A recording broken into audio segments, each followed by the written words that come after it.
Guys, it's Kate. I just wanted to come on here and talk to you guys a little bit about a question that comes up so frequently, and I'm really glad that someone just asked, because I really want to go over some of these principles with you guys, because I think it happens to everybody. I know it's happened to me, and the question is, why am I not losing weight, or why am I gaining weight when I'm doing all the right things? So let's kind of go through an algorithm and see exactly where you fall on that, and what we can do to help you really bust through a plateau, take it to the next level, or just get off that last little bit that you've really been trying to push through.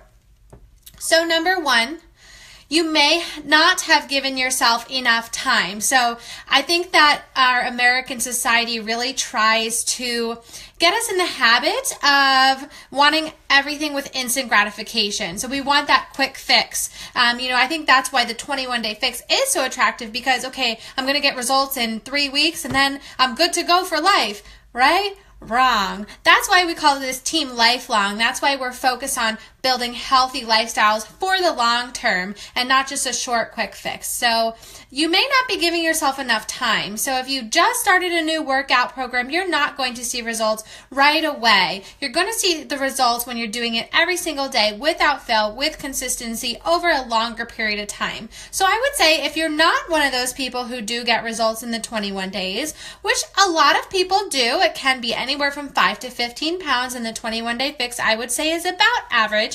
If you don't fall in that range, there's not something wrong with you. You're not broken. You just may need another round. You may need that 30 days, 60 days, 90 days to really start seeing results. So patience, time is going to be a key factor. Number two, the scale is a liar. So I've said this before. I'm a big proponent of telling you guys that really the scale, there's so much more than the scale. So I want you to do your measurements. So all of the Beachbody programs that I have directed you to come with a way that you should actually do not only your beginning weight, but you should also be taking your before and after photographs and doing measurements. So what does that mean? You want to measure both arms, your chest, your waist, your hips, both legs at the start of your workout program. And then at the end of your cycle, you want to redo those measurements, because it's not all about pounds, because oftentimes you're building muscle, which I'll talk a little bit about that later down the line.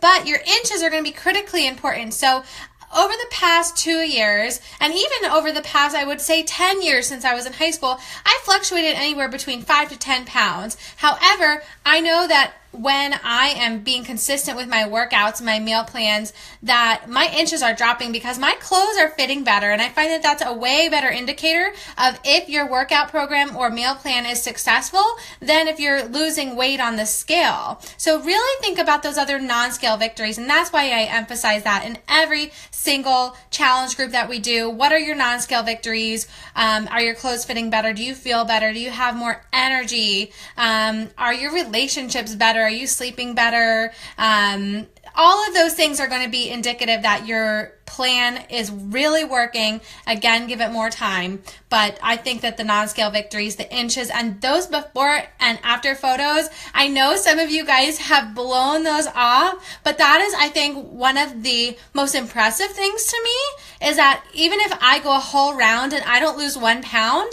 but I have that before and after picture, you can really see the difference of, are you toned? Are your abs better? How chiseled are your arms and legs? You can only tell that from your before and after photos. You can't always tell that from the scale or your inches. So I really encourage you to do those things at the start of your challenge. Number 3. Are you really being honest about your workouts? So people say, okay, I'm doing the program, but are you really pushing yourself to the point that you are sweating in your workouts? Are you doing that extra rep when the trainer is saying 3, 2, 1? Do you stop at 3, or do you push through to beyond 1? Are you going the extra mile in the sense that, when you're at work, are you taking the elevator or are you taking the stairs? Simple things. Are you, with this nice weather, well, today was kind of crappy, but in general, with the nicer weather over the summer, or whatever season you're in, are you making it a point to do outdoor activities or just be active in general, taking walks around the neighborhood with your dog, with your kids, whatever it is, just making sure that you're up and moving more frequently. So are you being honest about those things? Number 4, and I think that this is probably the most important, is are you being honest about your meal plan? And for those who say that they are doing everything to a T in their fitness and health plans, this is, I think, the one you have to scrutinize the hardest. So if you're struggling and you really think that you have been doing everything, I want you to pull out a pen and paper or a diary, journal, etc. They do sell meal plan specific ones. I know at local health and food stores, even Target has a really nice fitness journal. I don't remember what it's called off the top of my head. But there are so many different resources out there. Even if you just Googled online meal planner or meal journal, I'm sure that you could have something free and printable to help you through this journey. And I know that teambeachbody.com also has a ton of materials that you can use, as well as those on Beachbody On Demand. So how honest are you being about your meal plan? So I think that's where we all need to take it back to the basics and open up that meal plan. So whether you're on Beachbody On Demand or you got that booklet when you first started, it's literally called the eating plan. It's your Bible. That's going to be the thing that you need to refer back to if you're starting to struggle, you're gaining weight, or you're not losing the weight you're expecting to, because I would say the highest percentage of the time it's going to go back to your diet, because studies have shown that your nutrition is 80% of your weight loss journey and your fitness is only 20%. And I know that's frustrating because you're busting your butt in those workouts. I know a lot of you are doing Shaun T with me right now and you feel like the weight should just melt right off, right? But it really boils down to dialing in that nutrition and focusing on, where are you falling off a little bit on the bandwagon? So opening that book, reading it from front to back cover, and really finding out, what are the things that are approved again? Where am I falling off? Are there healthier swaps that I could do that I'm not doing currently? How many cheats are you doing per week? How many cheats are you doing per day? And I'm talking about even the smallest of the small cheats. So it could even be those little Hershey Kisses, just a handful of almonds, or it doesn't have to be completely unhealthy, but those little calories add up. So if every time you walk by a bowl of M&Ms, you decide to take a handful of M&Ms, even though they're very small, those things add up. The extra sugar makes your insulin spike, and you're just wreaking havoc on your body. Even making those small, seemingly insignificant choices, those things will compound over time and eventually lead to weight gain or weight loss resistance. I want you to take a look at any extras you're putting on your plate. Really go back and use those containers. They made them for a reason, and they're effective for a reason. I know I get the best results when I'm literally busting out the containers, measuring everything that I'm doing, or following the book to a T. When I start to eyeball things, that's when I start to gain the weight, or that's when I fall off, because we think we're really good at it, that, oh, I got this, I've been doing 21-day fixed plan for 3 months or 6 months or a year or 2 years. You think you're really good at it, but when you truly measure it out, you realize how off you really are. It's just human nature. We're just not as good as we think we are. So make sure that you're actually measuring out your food, and I want you to really pay attention to especially your yellows and your purples. Those are probably the ones where I think that if you're overdoing it, you're not going to see results. Protein, plus or minus, but the greens, generally you can go over, but are you sticking to, those green leafy vegetables, or are you loading up on foods that have a little bit more sugar, like your starchy carbs, or your root vegetables and things like that? Those are going to give you more calories than your green leafy vegetables. So, are you being smart about that? How about your drinks? So, are you sticking to just water, or are you adding things in your drinks? Are you getting like that, Starbucks every now and then as a treat, and telling yourself that it's healthy when it's really not? And then one of the big ones, and I know you guys don't want to hear it because it's Friday, it's the weekend, but alcohol is going to be complete sabotage to your diet. And believe me, I love a good party. I like to celebrate just as much as anyone. But if you're really serious about getting results and you're struggling or you've hit a plateau, I think it's time to either cut it out completely or maybe just cutting back and seeing what happens with that. Because the problem with alcohol is it dehydrates you. It's going to make you hold on to that bloat.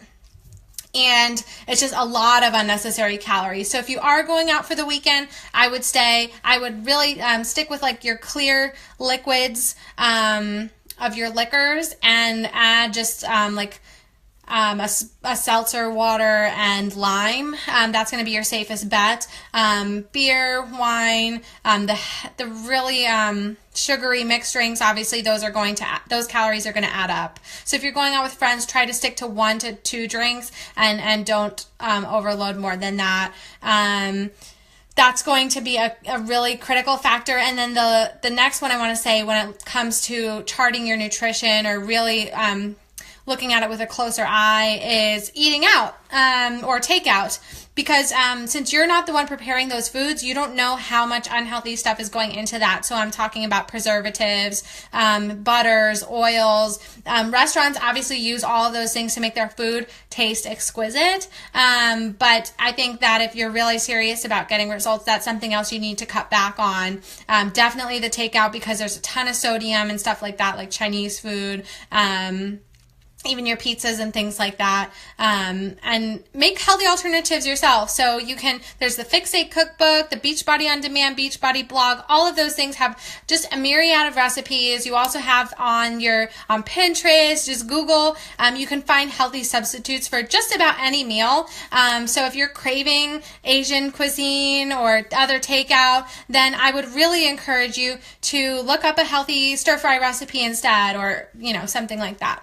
So, okay, so let me just recap. So either you gave yourself too little time, the scale is a complete liar, it's not accurate, you're not being honest about your workouts, or you're not being honest about your meal plan. So that's 4.